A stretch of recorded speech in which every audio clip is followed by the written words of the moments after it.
Libercast presenta una producción de Libertópolis, donde nuestra misión es promover un mundo de personas libres y responsables en búsqueda de su felicidad. Creamos valor innovando, analizando y transmitiendo información e ideas. Día a día encontrarás los episodios de las emisiones correspondientes a nuestros programas. Contravía, todo a pulmón. Contravía por la tarde, más negocios y Liberviernes.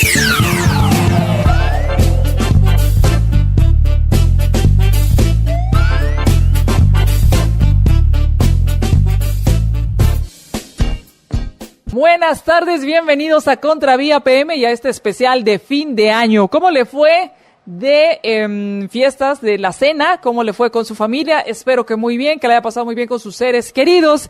Y arrancamos con este programa que hemos preparado especialmente para ustedes. Gracias por compartir nuestra transmisión. Gracias a quienes nos ven a través de nuestras diferentes plataformas y a quienes nos escuchan por la 102.1 FM. Y arrancamos este especial de fin de año con el tema acerca del proceso abreviado y el colaborador eficaz. Esto, pues obviamente ustedes recuerdan que hubo noticias con respecto a que habían o ya habían cumplido sus condenas o ya estaban liberados diferentes colaboradores eficaces de casos muy emblemáticos. Pues platicamos con el licenciado Estuardo Oliva acerca de qué es el proceso abreviado y en qué consiste la figura del colaborador eficaz. Escuchemos. Hoy vamos a platicar de un tema en cuanto al proceso abreviado, cómo funciona el proceso abreviado en estos casos, en qué tipo de casos y en qué consiste. Es una forma de acelerar el proceso de justicia, de hacerlo más eficiente. Se aplica a cualquier tipo de casos, cómo evitar que esto se preste a cierta impunidad. Bueno, de eso vamos a estar platicando con nuestro invitado, el licenciado Estuardo Oliva. Así que muchísimas gracias por haber aceptado la invitación y me gustaría que empezáramos hablando en qué consiste. ¿Se aplica a cualquier tipo de delito? Hay que aclarar, previo a poder detallar lo que es el procedimiento abreviado, que es un procedimiento establecido en nuestro Código Procesal Penal, entre otros procedimientos especiales, con la única finalidad, mareadores, de hacer simplificar los procedimientos, es decir, el espíritu. El objetivo normativo de esta norma es que aquellos casos que no representen una peligrosidad y que no sean de una relevancia tal o que impliquen un reproche penal de mucha magnitud o trascendencia a nivel social, que el sistema de justicia, para no verse tan congestionado, pudiera hacer una selectividad dependiendo de ciertos requisitos y presupuestos que la ley da, para que estos casos que reúnan estas condiciones objetivas puedan ser simplificados y obtenerse en la mayor parte de casos una sentencia de una forma rápida y pronta. Básicamente podríamos entender evitemos todo ese proceso si ya los dos estamos de acuerdo. Claro, y evitamos ir a un debate que represente cuestión de costos, un alto costo para el sistema de justicia, y si hay una prueba también en aquellos casos donde los elementos o evidencia material en la etapa preparatoria que se obtiene es tan evidente, es tan contundente, mejor dicho, que la defensa, un abogado inteligente dirá, bueno, mejor prefiero un procedimiento abreviado a arriesgarme a una pena que pueda ser más severa. Entonces, hace una negociación en el mejor término del concepto, en que el fiscal acepta una pena mínima a cambio que se declare culpable la persona que está siendo objeto de instrucción penal, y así se obtiene una sentencia inmediata.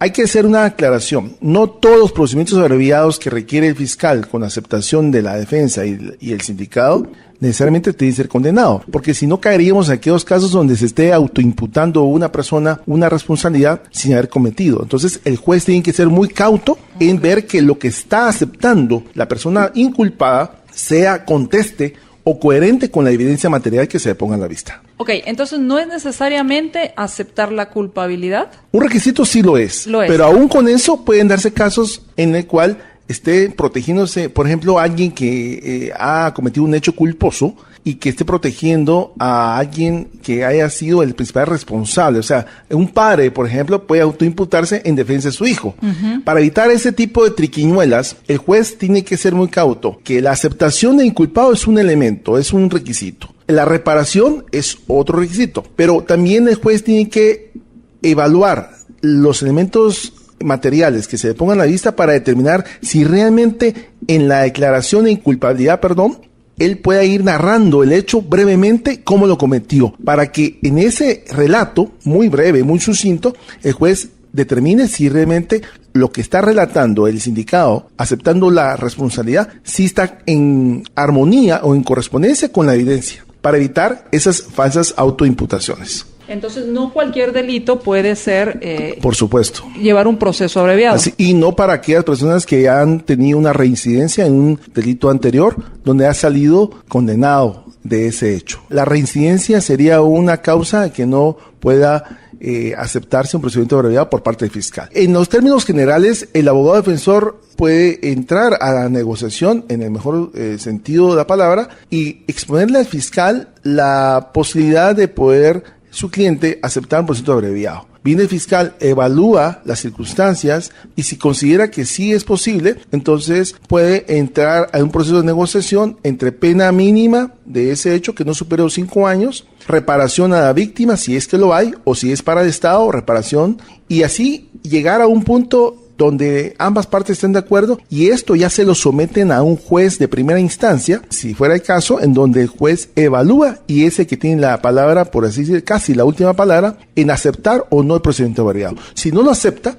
ordena al fiscal que siga el procedimiento común y que se entre a la fase intermedia, se evalúe si la acusación, obviamente, aquí va a ser aceptada, y así se abre a juicio oral y público y ya se va a un debate oral y público que es el que conocemos todos a través de los medios televisivos. La última parte me quedo pensando en cuanto a que, por lo general, es preferible un mal acuerdo que un buen pleito. Es un principio que se usa mucho en el medio forense. Y en ese punto, ahora vayamos al otro Sí. tema, es la percepción de que se busca algo de impunidad al respecto. El espíritu de la norma no era ese. Sin embargo, como todo lo bueno que el hombre ha hecho, desgraciadamente hay que aceptarlo y confesarlo, se tuerce en el camino. Yo he visto alguna especie, llamémosle, de manejo indebido de lo que es el procedimiento abreviado. No quiero mencionar casos específicos, pero sí quiero comentarle que se han dado situaciones donde que los delitos que se están inculpando a X o Y persona superan la pena mayor a 5 años. Entonces viene el fiscal con una mala aplicación de raciocinio y dice, bueno, es cierto, este delito, si yo pensara pedir una pena máxima, no procedería al procedimiento abreviado. Claro. Pero voy a pedir, en este caso, podría pedir la pena mínima y siempre pedimos el procedimiento abreviado. Eso sí es manipulación indebida. O sea, es un delito que tiene una pena de entre de 4 a 8 años, por ejemplo. De 4 a 8. Sí. En lugar de solicitar la pena máxima, pide la pena de 4 años y sigue siendo el mismo delito. Sí, es el mismo delito. Y pide, porque dice, mire, señor juez, aquí a él le íbamos a pedir 4 años porque las circunstancias atenuantes y todo lo demás, pero eso es romper el espíritu de la norma. Ahí es donde el juez debería aplicar su Por criterio. supuesto, ahí donde el juez debe decir, no, permítame, el espíritu o el sentido objetivo de la norma es que estos delitos que califican para este tipo de procedimientos simplificados solo son aquellos que no superan los 5 años. Y en caso de una pena mayor, en un procedimiento común, podría ser de 8 años, por decirle algo. Y en consecuencia, esto es una manipulación de procedimiento abreviado. Eso sí es impunidad y eso sí es una manipulación indebida de lo que para cuál fue hecho el procedimiento abreviado, que, reitero, es para simplificar los procedimientos y el costo que conlleva un juicio común, se ahorre el Estado una buena parte. Lo que se busca también, y lo importante de que sean delitos con una pena menor a los 5 años, es porque es conmutable. Es conmutable y por lo tanto es un delito, que no represente una peligrosidad social. Y al decir que es conmutable quiere decir que se paga una multa. Así, se paga por los días que se supone estaría en prisión. Así es, o sea, si le pone 2 años, se conmuta a, por decirle algo así, en quetzales diarios, se hace la cuenta y lo que tiene que pagar la persona para que esos 2 años que se le impuso no los tengan que pasar en la cárcel y se pueda aplicar esa conmuta y pagarle al Estado a través de los fondos del organismo judicial y sale libre. En cuanto a la figura de colaborador eficaz, ¿cómo funciona esta figura? Solo para remarcar, el procedimiento abreviado está instituido o regulado en nuestro Código Procesal Penal desde que este tuvo inicio, entre otros procedimientos especiales que la ley otorga. El tema del colaborador eficaz es una figura que vino a instituirse en una ley especial que es la Ley de Crimen Organizado.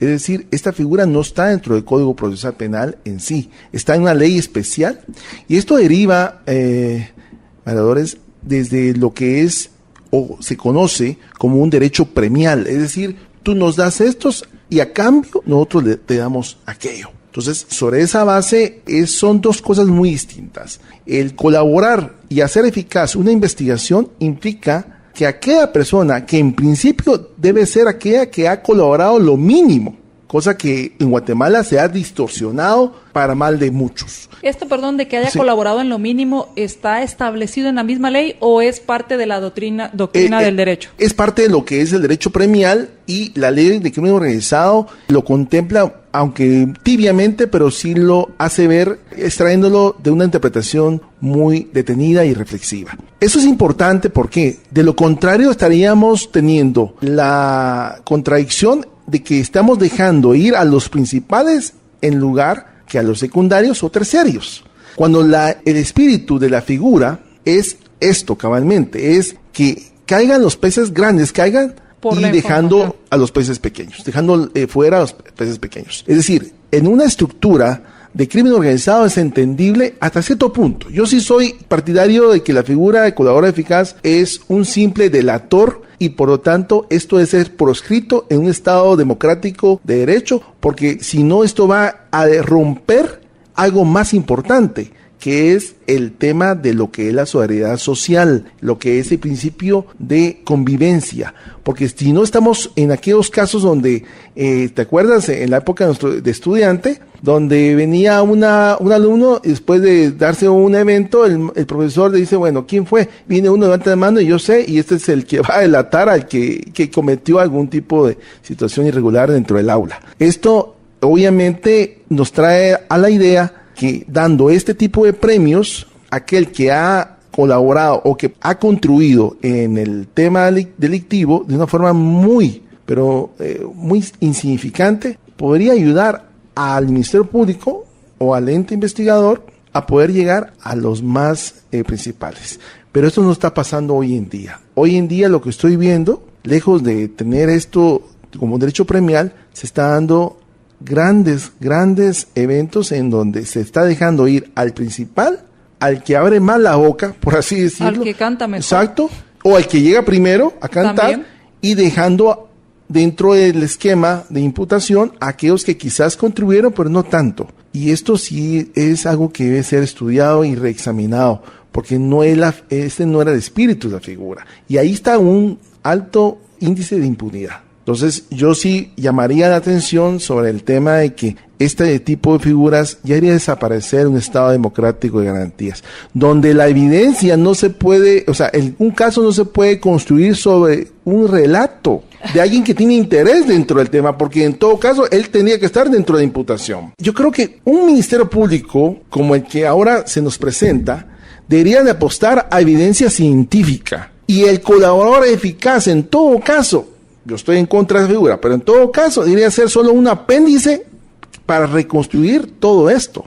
O tal vez un portillo que permita llegar a un punto que quizás no se hayan imaginado, pero no es ser el determinante de un caso. Entonces, en esta parte de la figura y colaborador eficaz, la percepción que nos queda a los ciudadanos es que el que es corrupto, pero además es soplón y delincuente, tiene la posibilidad de quedar libre. Así es. Ese es el mal mensaje. Aquí hay un tema que me llama mucho que me llama la atención, es si es de los principales involucrados, ¿tendría también interés en mostrarse como alguien, por supuesto, que no hizo gran cosa, sino siguió órdenes? Claro. Hundir, si podemos decirlo así, con su testimonio aplastar a la gente a las otras personas, pero además de eso no tendría ningún castigo, y esto lo prevé esta ley. No tanto, porque sí se debería dar una pena mínima. Por ejemplo, hay un caso que ustedes saben, hay un famoso colaborador eficaz que ya no está en Guatemala, tengo entendido, y salió. Pero creo que a él se le puso algún tipo de pena, una conmuta, fuera. Pero eso es lo peligroso, porque hasta donde yo sé, esta persona, del caso que estamos refiriéndonos como ejemplo, esta persona sí fue más que una persona insignificante, fue alguien que contribuyó relevantemente a la estructura que se dice haber defraudado al Estado en sus arcas. Entonces yo me pregunto, si va a ser así, entonces todos aquellos que han contribuido al hecho delictivo van a tener una puerta por delante. Me declaro colaborador y me voy tranquilo para donde sea. ¿Qué depende para que tengan sean aceptados como colaborador eficaz? ¿Quién lo aprueba? ¿Lo aprueba el juez? ¿Lo aprueba el fiscal? Tengo entendido que el procedimiento es, ahí sí, tal vez con alguna similitud en cuanto al tema de negociación, en el buen sentido del término, que el procedimiento abreviado. Es decir, el abogado defensor, me imagino que le va a dar la propuesta o le hace la propuesta al fiscal del caso. Mire, mi cliente no contribuyó en nada, pero sí sabe mucho del caso, y él le puede servir para que usted vaya hasta la médula del caso que está sometido a su consideración, y sobre esa base se podrá llegar a usted más breve, más rápido, al punto toral del hecho que usted está investigando, que le costaría años. Por eso es que tal vez ahí va a ser una detenida reflexión. Este tipo de figuras se pensó para el crimen organizado, pero hoy en día veo que la ley de crimen organizado se está aplicando en cuanto a las figuras de escuchas telefónicas, agentes encubiertos, colaboradores eficaces, a cualquier caso donde esté involucrado el Ministerio Público a través de la Fiscalía contra la Impunidad. Entonces, habría que ser muy celoso, muy cauteloso. El fiscal debe no apostarle solo al colaborador eficaz, tiene que tener más evidencia en la mano científica y que esté en coherencia y conteste con lo dicho por un soplón, como tú lo acabas de decir. Me pareció un término muy apropiado. Claro. Pues muchas gracias, licenciado, por ayudarnos a entender en qué consiste el proceso abreviado y entender la figura de colaborador eficaz, para qué funciona, por qué fue creada esta figura y también los abusos que se pueden dar a la hora de usar estas figuras. Bueno, por nada, y ha sido gracias por tu atención y por toda tu amabilidad. Siempre estamos a la orden. Vamos al corte y cuando regresemos seguiremos en nuestro especial navideño acerca de varios enlaces que hicimos y además de las alianzas público-privadas. Continuamos.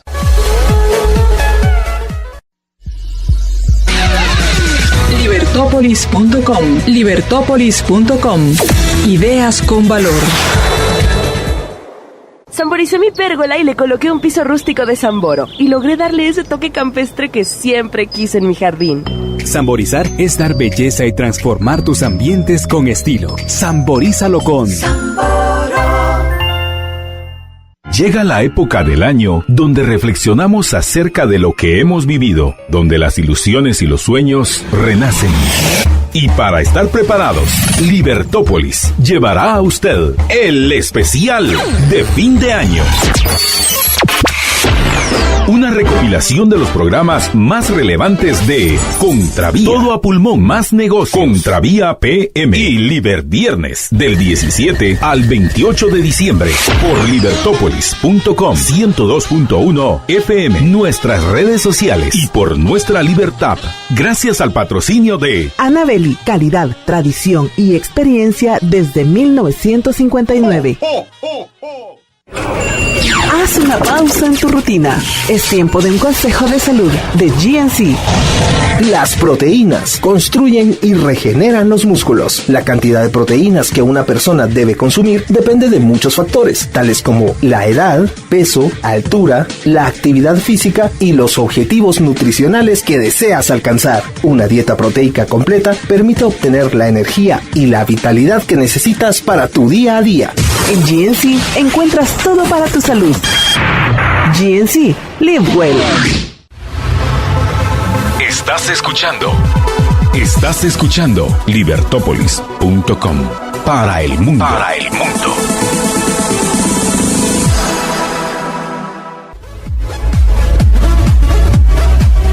Regresamos a nuestro especial de Contravía PM, especial de fin de año.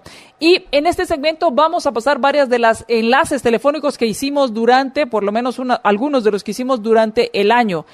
Hablamos con el diputado Federico Linares, hablamos también con el fiscal de la FESI y hablamos también con el representante de los taxistas cuando había el problema entre los taxis y los Ubers. Escuchemos de qué se trataron estos enlaces.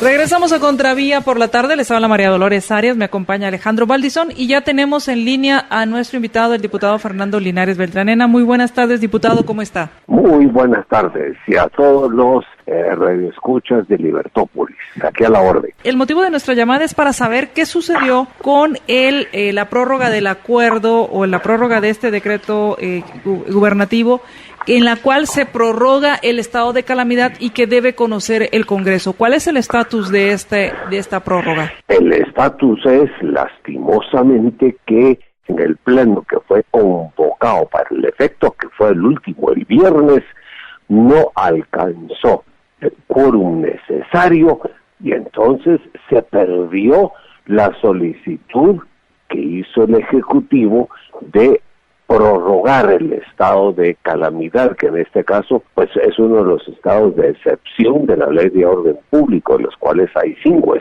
estados que van desde estado de prevención hasta estado de guerra, y no logró pasar. Entonces eso lo que quiere decir Alejandra es que se pierde. Ahorita tendrían que pedir uno nuevo para que se vuelva a conocer por parte del Congreso.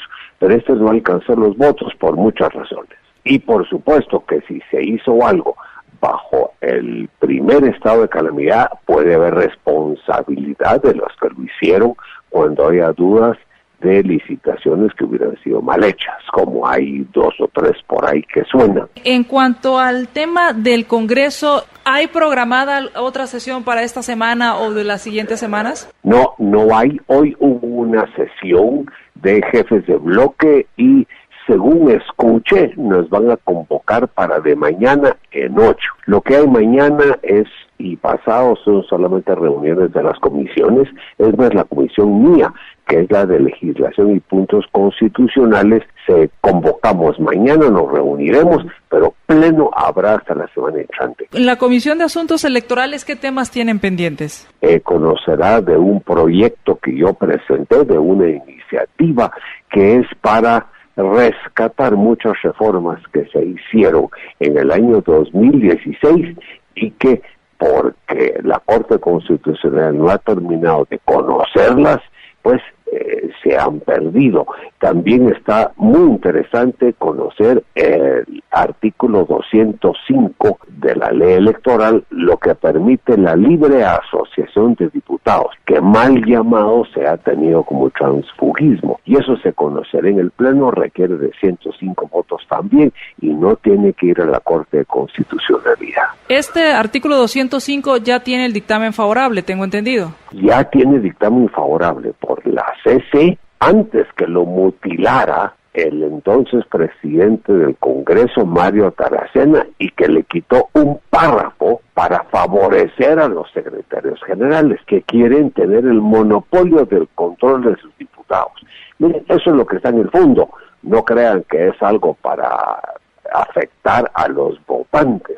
Es darle monopolio a los secretarios generales de que sus partidarios, de que sus diputados no puedan irse a otro partido. Pero imagínense que así fueran todos, así fueran los empleados, que los empleadores tuvieran monopolio de sus trabajadores y nunca pueden irse los de cerveza brava a la Gallo o viceversa. Sí. En cambio hay libre asociación, menos lo querían tener para los diputados.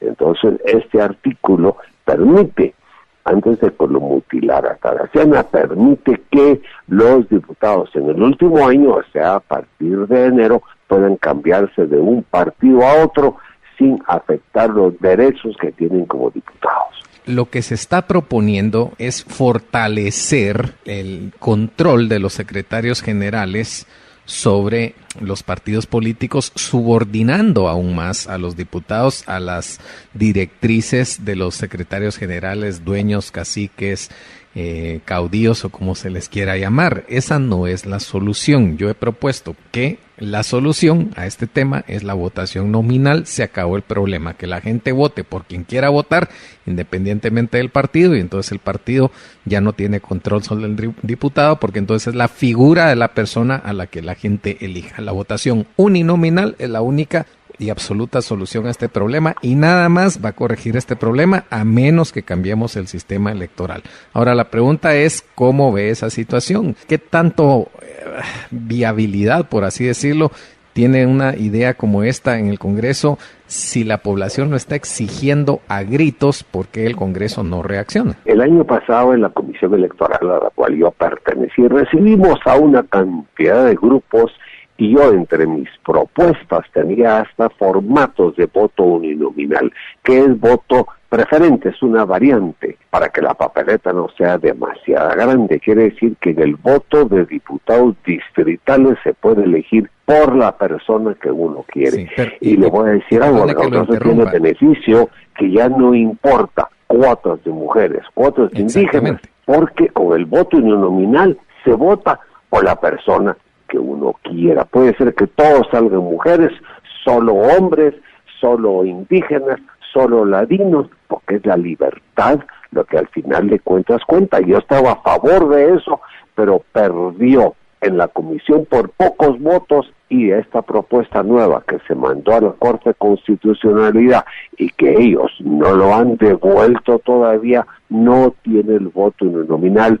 Yo creo que tenemos que hacer más presión política para que lo acepten los diputados, porque hay verdadero deseo que se pueda votar por la persona y no por el paquete o partido. Dos temas. Uno, respecto a si se está discutiendo y si esta iniciativa de eliminar esta imposibilidad de la libre asociación, ¿por qué no se metió también una iniciativa para el voto uninominal y que se discutieran con la misma celeridad que el otro? Y dos, ¿va a haber alguna acción o se pueden tomar acciones contra las acciones del expresidente del Congreso, ya que según lo que entendí mutiló un artículo que había sido previamente aprobado? Creemos que sí hay responsabilidad del expresidente del Congreso, porque Taracena lo hizo con pleno conocimiento y con ganas de afectar negativamente a los diputados. Como él está en la UNE, a él no le importa, pero de la UNE precisamente hay muchos diputados que querrían salirse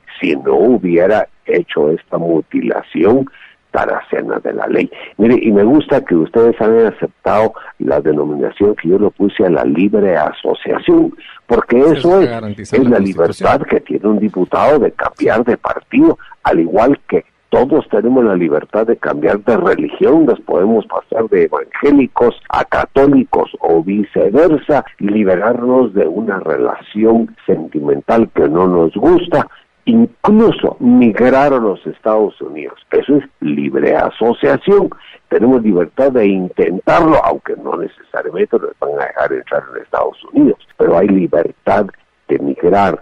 En cambio, libertad de migrar política, quieren castigar a los diputados. ¿Por qué? Para favorecer el monopolio de los secretarios generales.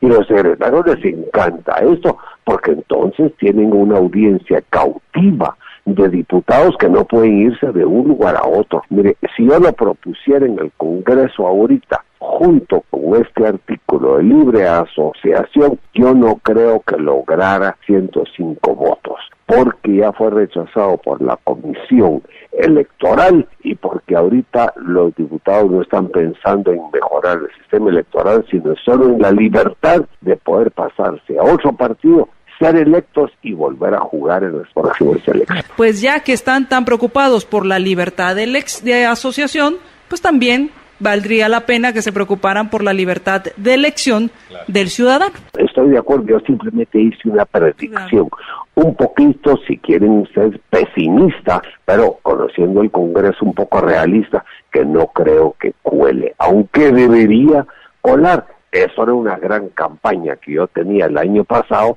de promover el voto uninominal y darle más libertad al elector, y que no fuera combo, que no fuera paquete electoral, sino que se pudiera votar por la persona, y eso tira al traste con el voto de cuotas de mujeres y cuotas de indígenas, porque la libertad es lo que prevalece al final.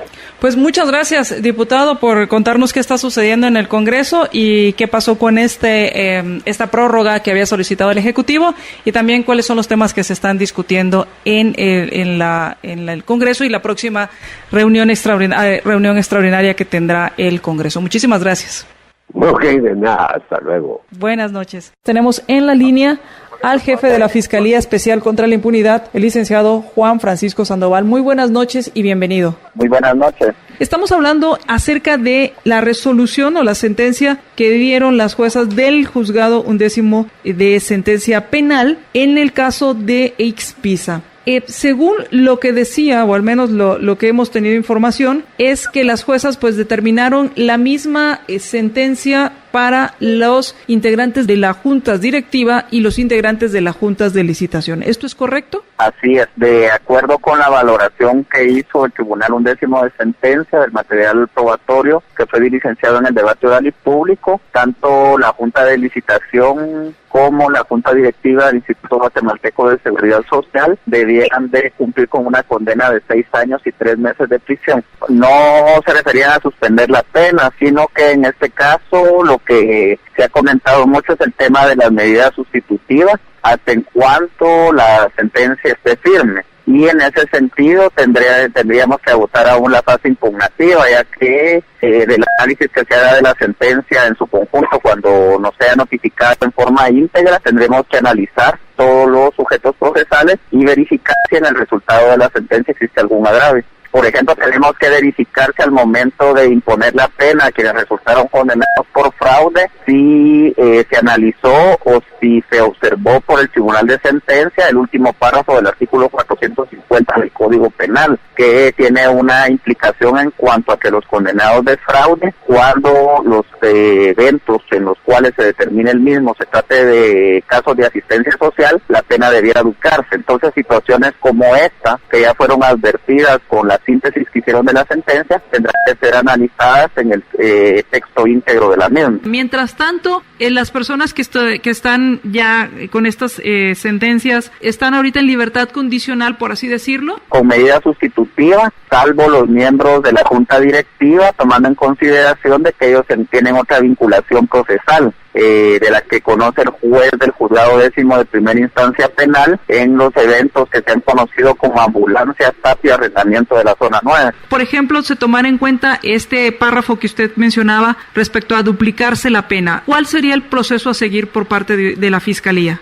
Bueno, en este caso a la Unidad de Impugnaciones del Ministerio Público le correspondería plantear apelación especial por motivo de fondo, porque se está observando una norma sustantiva. También se tendrá que analizar en el caso de las personas que resultaron absueltas.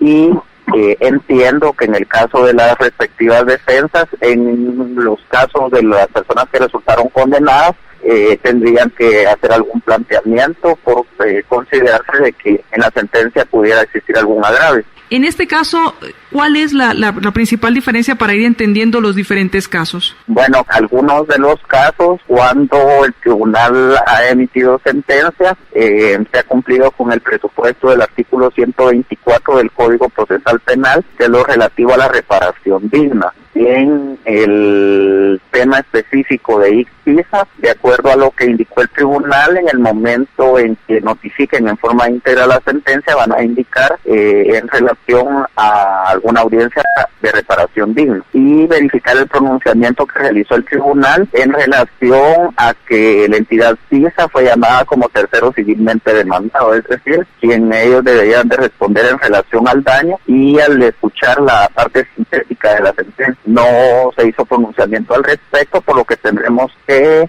determinar de que en la sentencia sí hayan hecho esa versión o esa enunciación o hayan hecho una declaración con respecto a él. El caso no ha terminado, va en una primera fase, por así decirlo, ya que por parte también de la Fiscalía como de las defensas está pendiente si hay apelaciones especiales por parte de ambas partes en este caso. Lo importante del caso es que ya se ha llegado a la etapa de sentencia, a la etapa de juicio, y en la fase de debate oral y público, que es en donde en realidad se dilucidan los procesos. Y por otra parte, la cuestión importante con respecto al evento Pisa es que el tribunal, al analizar los medios probatorios, pudo determinar que existió un negocio fraudulento, que es la responsabilidad que determinó el tribunal en relación al señor Otto Fernando Molina Stanley. Pues muchas gracias, licenciado, por tomar la llamada, y entonces pues estaremos pendientes. Buenas tardes. Estamos tratando de hacer un contacto con un representante del sindicato de taxistas de la República de Guatemala. Lo tenemos en línea. Muchísimas gracias, el señor William Cardona de Sin Tregua. Muy buenas tardes, señor Cardona. ¿Cuáles son las peticiones con las cuales ustedes iniciaron esta manifestación y cuáles fueron los resultados que tuvieron? ¿Cuál fue la respuesta al respecto? Nosotros, la marcha que hicimos fue para exigir que se cumpliera el reglamento que está en el artículo 13 que la Municipalidad de Guatemala publicó el 10 de julio de 2017 sobre que quería multar las motos y los carros particulares que prestaran un servicio de transporte de forma remunerada. Ya tenemos más de un año y ellos que son ilegales andan haciendo lo que a ellos les da la gana. ¿Esto aplica para aquellos que lo hacen ocasionalmente o aplica solamente para quienes se dedican exclusivamente a esta situación? Para cualquiera que es particular, ya que se prestó un servicio de traslado de personas, tienen una multa. ¿Qué hay de estas solicitudes? Nosotros no estamos en contra de la tecnología ni de esa plataforma. Nosotros lo que exigimos es si ellos quieren prestar un servicio de taxi, que se regulen como taxis, porque nosotros los taxistas tenemos muchas restricciones como entradas comerciales, nos mandan a ciertos lugares, a fondos, ¿verdad? Somos bastante discriminados los taxistas, ¿verdad? Y ellos aducen, nosotros somos ejecutivos, no somos taxistas, pero la verdad andan ejerciendo una voz de taxista, ¿verdad? Sin tener cursos, sin tener la licencia adecuada. Entonces nosotros lo que queremos es que haya igualdad de derechos, pero es obvio, ellos jamás van a querer pintar sus carros de blanco, poner sus placas de alquiler. Nosotros ya se los hicimos la propuesta y ellos se negaron, ¿verdad? Entonces nosotros lo que estamos exigiendo es de que o regulen eso, que lo pongan legales como tal, y eso no nos afectaría, porque sería una competencia legal, ¿verdad? Al final creo que lo importante de todo esto es cómo darle un mejor servicio al consumidor para que el consumidor nos quiera comprar, ¿no? Exactamente. Ajá. Nosotros no estamos en contra de la plataforma porque verdaderamente Uber presta un servicio de taxi más barato.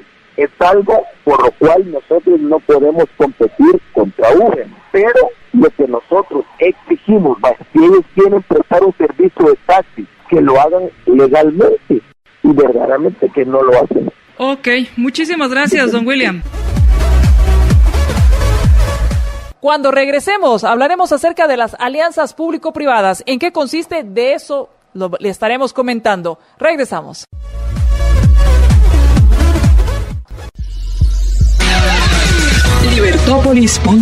Libertópolis.com. Ideas con valor. Computadoras, impresoras, memorias, discos duros, webcams, audífonos, teclados, mouses, reguladores, cámaras digitales, regletas, bocinas, tablets, netbooks, laptops. Si a usted le gusta leer, modernícese y lea en una tablet, donde también podrá oír música, ver YouTube y hasta jugar. Vea sus series de Netflix en una laptop. Cambie su impresora. Todo lo que necesite en tecnología lo encuentra en Intelab. Intelab. Nos encanta rodearte de tecnología. Por aquello de todos los accidentes que hay al año por chatear y manejar. www.aseguradorageneral.com. Aseguradora General. Asegúrate de estar cubierto.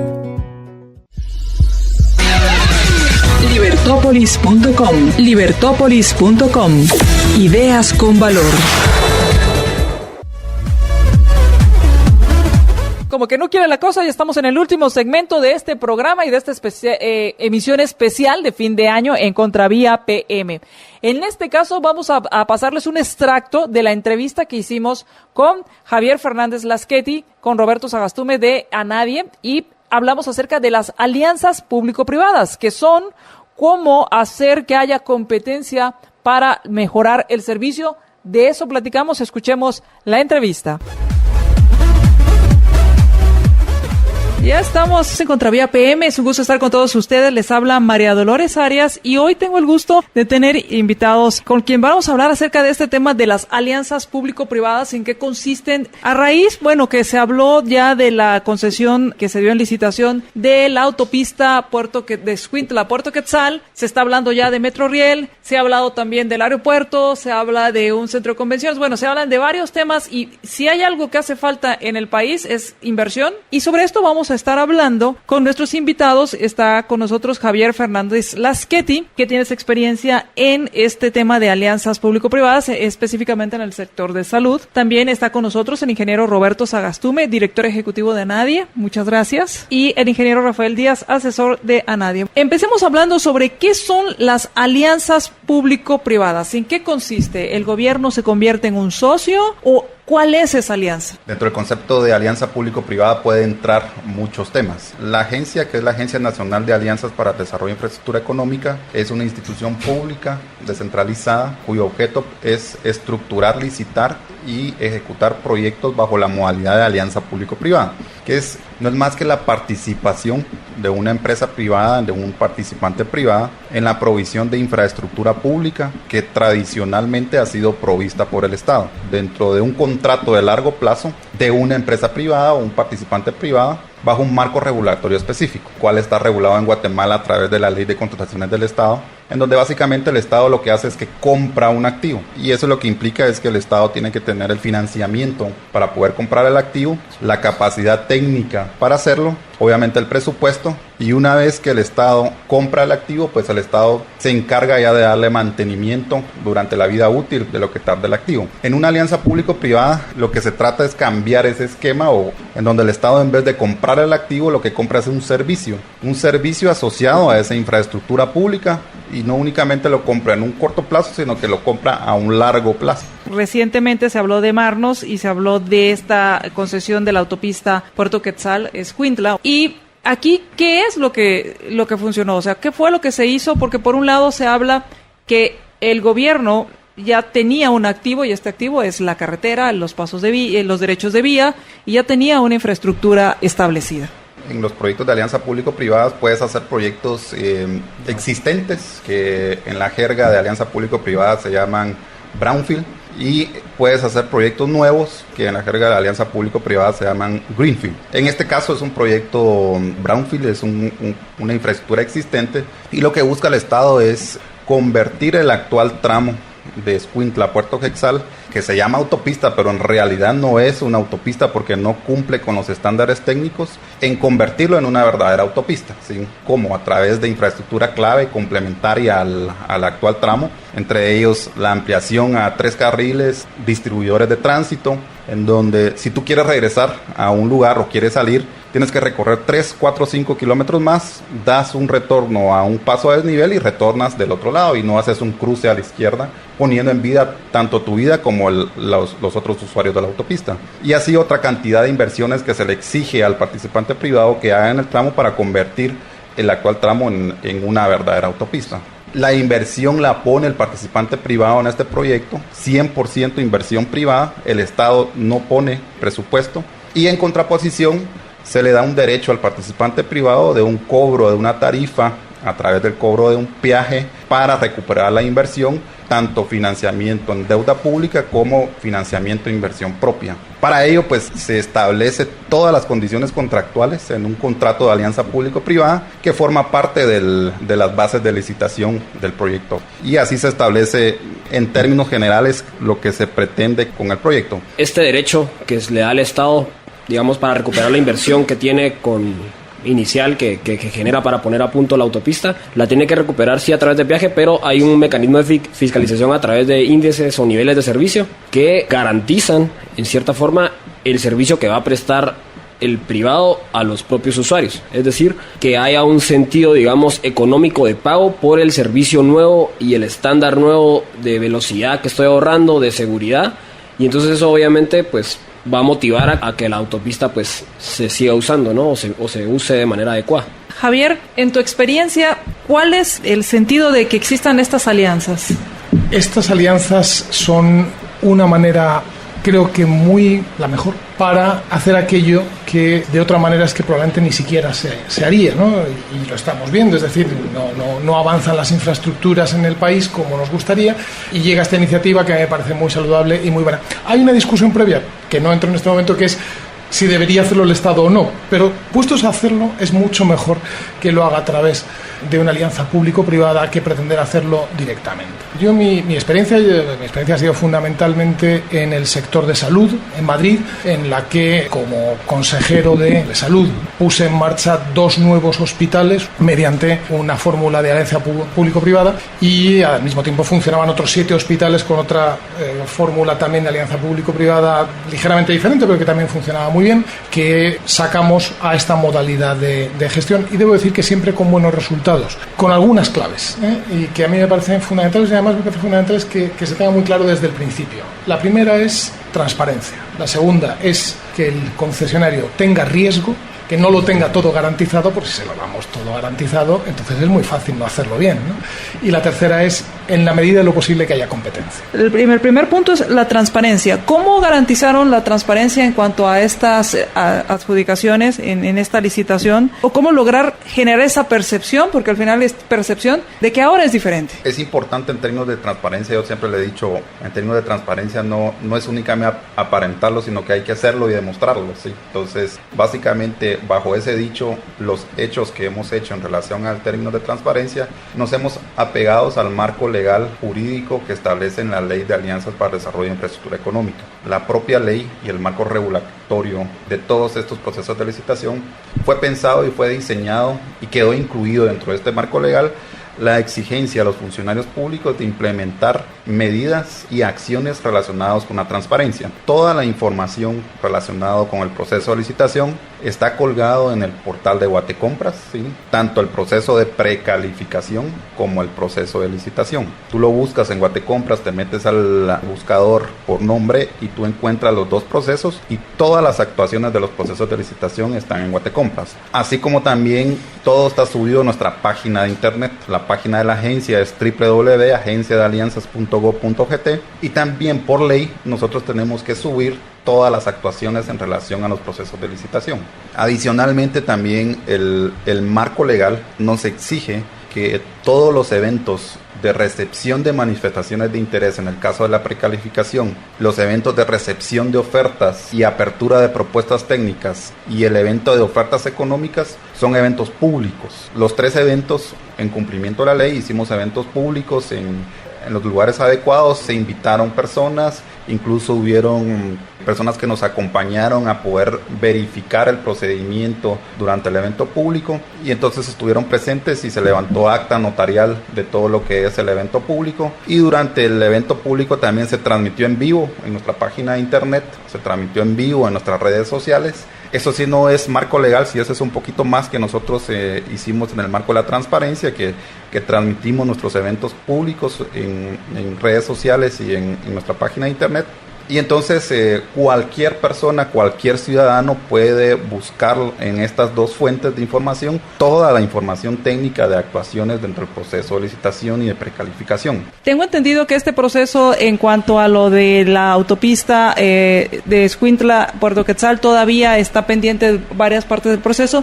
¿Va a haber competencia en cuanto al servicio? Porque, por ejemplo, Javier, tú nos comentabas que había competencia no solo en cuanto a quién se le concedió el servicio, sino una vez que estaba operando el servicio. Claro, es bueno que siempre que eso técnicamente sea posible haya competencia, que es en la mayoría de los casos. Evidentemente, sin conocer nada del proyecto de Metrorail, pero por el mismo riel o por el mismo sitio no puede circular otro, o a lo mejor podría circular otro, pero en fin, eso sería otra cuestión. Pero lo que sí que es bueno será que el Metrorail futuro esté en competencia con los demás sistemas de transporte, entre otras cosas, para suplir sus enormes carencias, ¿no? O sea, lo que sería muy malo sería decidir, como el Metrorail va a circular por aquí, ya nadie más puede hacer transporte, ni público ni privado, por toda esta zona. Porque entonces el señor al que se le adjudique el Metrorail dirá, oiga, ¿qué es lo que pasa ahora mismo exactamente con los autobuses? Que es, como me van a dar el mismo dinero, lo haga bien o lo haga mal, pues lo hago fatal, ¿no? Claro. Entonces, es bueno. Quienes tienen más experiencia en esto fueron los primeros que empezaron, fueron los británicos. Los ingleses son los que tienen una enorme experiencia. De ahí nace el modelo. Exactamente. Tienen 720 proyectos de colaboración público-privada, de los cuales 700 ya están operativos y otros 20 están ahora mismo en concurso. Y ahí hay desde escuelas hasta hospitales, hasta, por ejemplo, infraestructuras penitenciarias. ¿Por qué no alguien podría construir prisiones mejores que las que existen? ¿Qué alternativas tiene el usuario de las vías y yo como tributario qué gano? Ok, excelente. Bueno, con el tema del impuesto al petróleo, que siempre ha sido un tema duro en tema de hablar de hacer una autopista, cobrar un peaje, ya estoy pagando ese impuesto, lo estoy pagando 2 veces. Vale la pena resaltar que el ITDP es alrededor de 4 quetzales. De esos 4 quetzales creo que es 1 quetzal que va al temas de conservación y mantenimiento, eso es alrededor de 1.000 millones. Y si todo eso fuera inversión, estamos hablando que estaríamos haciendo con el costo de un metro cúbico de mezcla asfáltica que está alrededor de 2.800 ya colocado, 3.000 quetzales, estaríamos haciendo alrededor de 600 metros cuadrados por kilómetro que necesitaríamos rehabilitar por los 16.400 kilómetros que tiene la red vial, que digamos esos son como datos oficiales, pero realmente se cree que tiene 24.000, o sea, estaríamos tal vez en unos 400 años dándole mantenimiento con ese quetzal a la red vial que la que necesitamos o teóricamente necesitamos. Entonces justamente es cómo hacemos para dar esos saltos, esas brechas de infraestructura. Entonces estos modelos de alianza público-privada, que no es más que otra cosa que una modalidad diferente de financiamiento de las carreteras, pero sí, o de las autopistas o las infraestructuras, pero sí bajo mecanismos claros de transparencia, bajo mecanismos claros de niveles de desempeño y bajo mecanismos claros de competencia. Que en muchos de estos casos la competencia se realiza, por ejemplo en el caso del Metroreal, mucha de la competencia se realiza previo a conceder el derecho, es decir, se realiza en la licitación. Sin embargo, cuando tengo el negocio, ya tengo el negocio redondo. Pero tiene los indicadores de desempeño que te obligan, digamos, a cierta forma a prestar el servicio adecuado. Y si no lo prestas adecuadamente, tienes un régimen sancionatorio con el cómo apretar, digamos, a ese potencial participante privado que estaría operando, por ejemplo, la línea del Metroreal. Y independientemente del tema, obviamente el usuario tiene la decisión de poder ir por un modo o por otro. Y muchos de esos indicadores en temas de transporte público van asociados a fiabilidad del sistema. Es decir, que no me digan hoy, el tren se arruinó hoy, si es hora pico y me dicen que es cada 3 minutos y de repente está pasando cada 11, 12, estoy perdiendo clientes y estoy perdiendo dinero porque me están sancionando por ese tipo de niveles de servicio que no estoy cumpliendo. Y otro indicador importante, o sea, muy general, es el tema de la percepción del servicio. Entonces, ahí son los mismos usuarios que califican al operador y si no lo califican bien y porque no está haciendo bien su trabajo, pues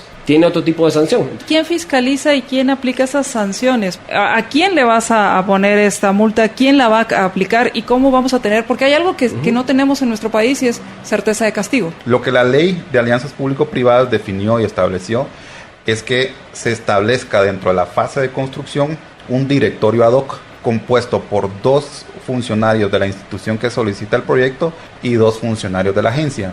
Y en la fase de operación, de igual manera, se estableció dentro del propio contrato un comité técnico de supervisión compuesto por 2 funcionarios de la agencia y 2 de la institución solicitante, y a través de ellos se subcontrata la inspección y la supervisión con cargo al mismo proyecto, ¿sí? O sea, el financiamiento de la inspección y la supervisión en estos casos, en estos proyectos, corre a cargo del proyecto y es una obligación dentro del contrato, y de esa manera consideramos que tenemos garantizado en términos de financiamiento la inspección y la supervisión. Adicionalmente y por último, la propia ley de alianzas público-privadas nos fiscaliza la Contraloría General de Cuentas para que se cumplan que nosotros debamos fiscalizar. Así que si nosotros no fiscalizamos, pues las sanciones y multas van a ser para nosotros los funcionarios públicos, ¿verdad? En mi experiencia, la que yo mismo he vivido en temas de salud en España, también en Honduras, que contribuí en algún asunto, pero la que he visto también es que si sobre esa se añade la del público, la de la gente decidiendo, esa es la que es inapelable. Claro. La fiscalización del mismo usuario. Claro, efectivamente. Por ejemplo, lo que ha dicho de la autopista de Escuintla a Puerto Quetzal. Si permanece abierta la carretera alternativa, ya se va a cuidar el concesionario de hacerlo muy bien, porque si no la gente va a ir por la carretera alternativa. Y me hacían la pregunta, ¿por qué sobre la misma carretera? ¿Por qué no una nueva? Y ahora yo le agrego, ¿por qué no más privadas? En relación a ese tema, 2 puntos, sí. Hay un problema muy específico que es la adquisición de bienes inmuebles para la elaboración de infraestructura pública, ¿sí?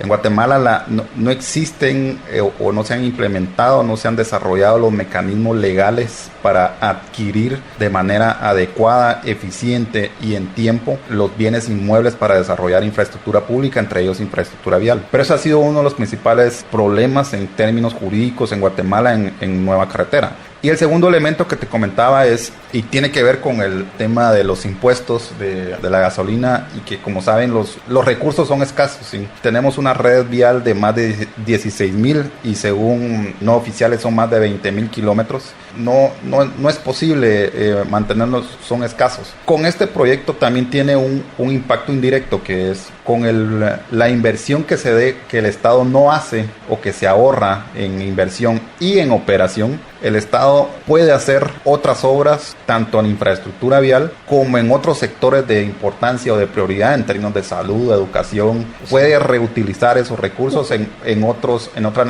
necesidades más prioritarias, ¿verdad? Perfecto, pues como les digo, el tiempo se nos hizo muy corto. Muchas gracias por haber estado con nosotros. Gracias, muy amable por la invitación. Muchísimas gracias. Muchas gracias. Y así concluimos esta emisión de Contravía PM y de este especial de fin de año. Muchísimas gracias a quienes nos acompañaron durante todo este año.